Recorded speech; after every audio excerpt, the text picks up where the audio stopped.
Year after year, the Grammys get slightly weirder, but in 2026, things got much worse. From CeeLo Green and his son appearing on the red carpet looking like demons, to Justin Bieber's underwear performance that looked more like a cry for help than a concert, and Lady Gaga's yearly ritual in front of millions, the Grammys once again proved the Hollywood elite are a bunch of weirdos. Proving that whether you like her or hate her, Nicki was talking facts. Today, we're looking at the moments that prove Nicki Minaj was telling the truth about the Grammys.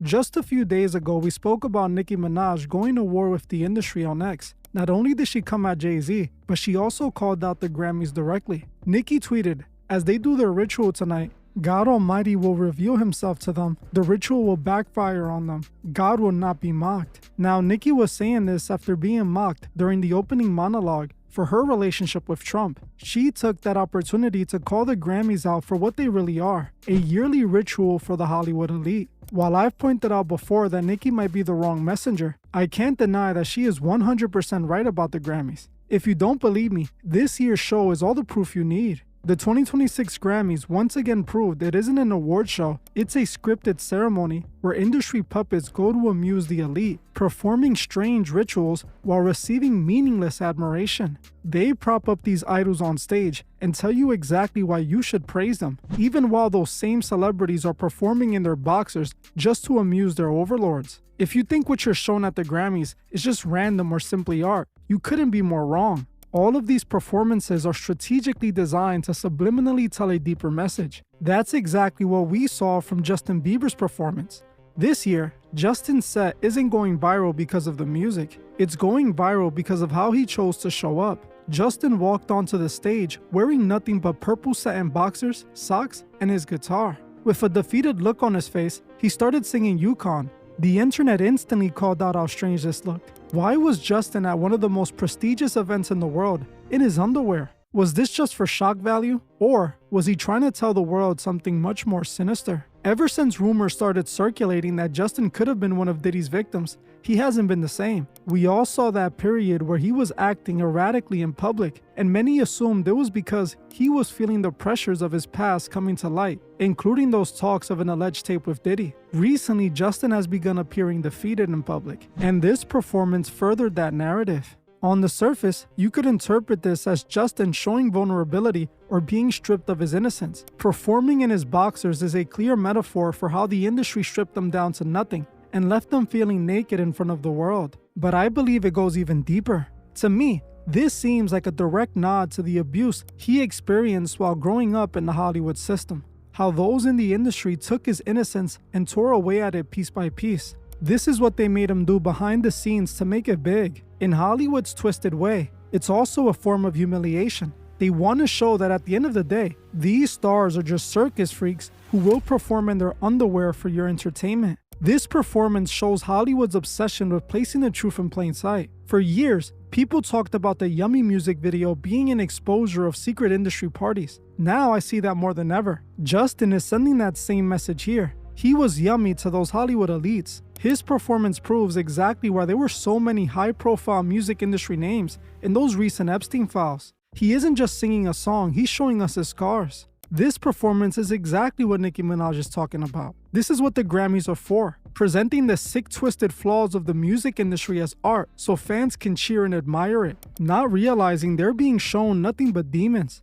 Just look at CeeLo Green's red carpet appearance. We often call people in the industry demons figuratively, but CeeLo took it literally. He showed up with his son Lake, wearing blood red contact lenses and heavy black eye makeup to match a bright red outfit. He looked ridiculous, but his son looked like something straight out of the Conjuring movies. Lake had his face painted bone white with hollowed out black eyes, dressed in matching red like his father. This isn't just a fashion choice, it's a representation of how the industry grooms the next generation to keep the tradition alive. Since CeeLo is deep into the dark side of the industry, he's introducing his children to it early, just like we saw with Will Smith and their children. Will and Jada practically raised their children in the industry, and we all saw how that turned out for them. Not only are Jaden and Willow strange, but they have fully taken their place in the Hollywood system. I literally just released a video of Jaden Smith initiating Kai Cenat into the strange world of high fashion. This is what CeeLo and his son were openly showing us at the Grammys. When questioned about the outfit, CeeLo said, "I was born this way."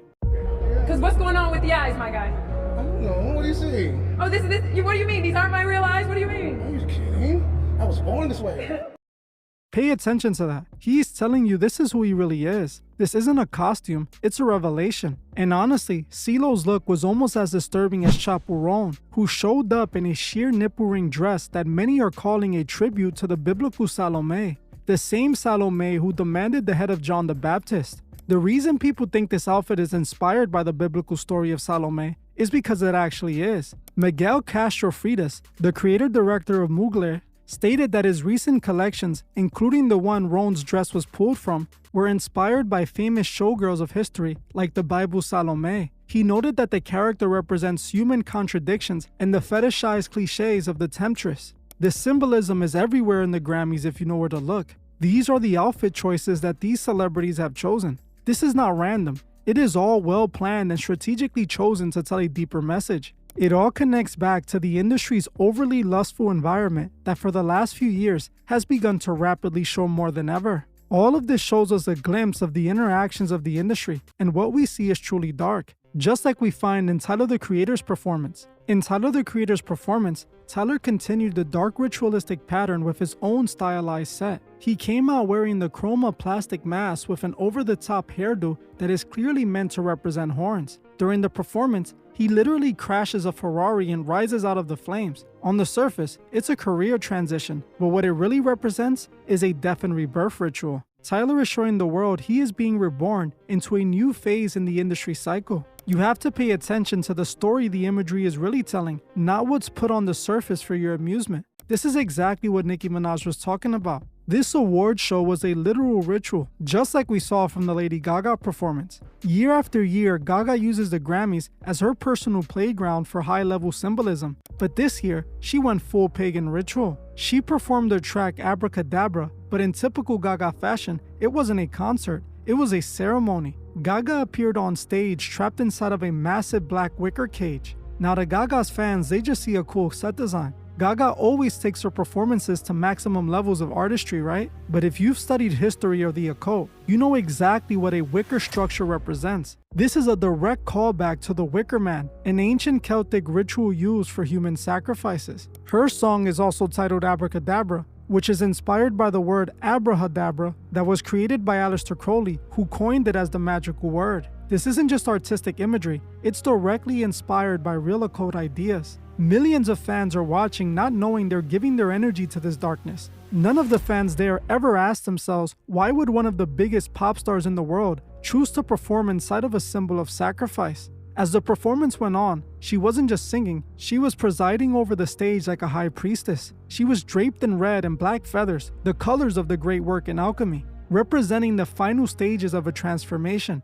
When these artists get to a certain level of fame, they are required to pay homage to the system that put them there. For Gaga, the 2026 Grammys were clearly about signaling a new phase, a rebirth. And she emerged looking into the camera with a cold, almost hypnotic stare. It felt like she was telling the audience, the great work was completed. This wasn't art for art's sake. This was a public display of the industry's hidden side, being revealed in front of millions of people who were too distracted by the music to see the ritual right in front of their eyes. Finally, we have to look at the success story of the night, Kendrick Lamar. Now, whether you're a fan or not, it isn't the point here. What we need to look at is the suspicious timing of his massive sweep. On a night where the energy felt dark, where artists were being humiliated in their boxers or performing in cages, Kendrick was the only one allowed to maintain a prestige image. He walked away with 5 Grammys, officially surpassing Jay-Z's record. But you have to ask yourself, why now? We all know that the industry doesn't just give away awards like that for no reason.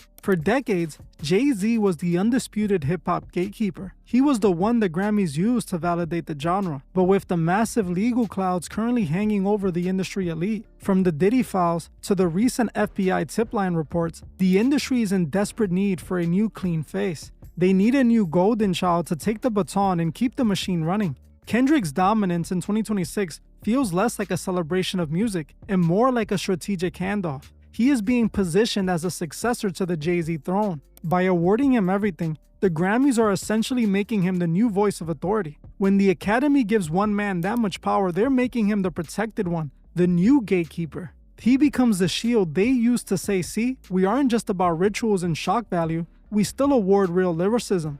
But that's the trap. Kendrick's presence gives the show a pass. It makes the public ignore the red demon eyes and the wicker cages because they're too busy celebrating history being made. He isn't being rewarded 5 Grammys for being a rebel. He's being rewarded for being the most effective tool they have to maintain order in a genre that is currently in total chaos behind the scenes. The Grammys is as industry as the industry can get. They are a part of the same system that validated men like Diddy and Jay-Z. If Kendrick was this resistance leader he paints himself as, why is the industry's most prestigious event awarding him with 5 Grammys in one night? While I still feel Nicki is the wrong messenger, and I explained why in this video, we have to acknowledge that even if she's a part of it, Nicki Minaj told us to watch for the ritual during the Grammy. She told us the truth would be revealed. While most people see a rapper winning awards, I see the installation of a new gatekeeper, the older leader being phased out, and the new industry chosen one has officially arrived. When you step back and look at the 2026 Grammys as a whole,